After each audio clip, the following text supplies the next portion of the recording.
Alright, our garlic is cut, so we're going to take that and move that back end of the cutting board. And then you can take a small bulb, but at the beginning we had used a medium-sized bulb of ginger because we were going to use it twice.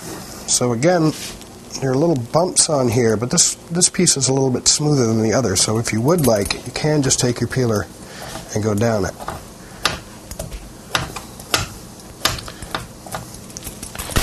However, I prefer the knife because then I know that I'm getting all the skin off. And if there are any bad parts, I can just cut right around them. Cut them right out. So flip it over to see if it has any marks. Don't see any. So we're going to take our skin, remove it, and I'm going to cut this in half. And then just like the garlic, I'm going to cut down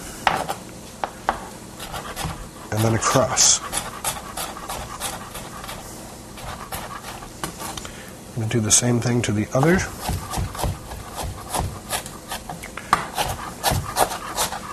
Until I have a nice mince. Now I'm going to stir this up to make sure that the knife is cut all the way through, because sometimes it'll only go part way through. And then I'm going to push them together and go over them a couple of times until there are no pieces that are really significantly larger than the other.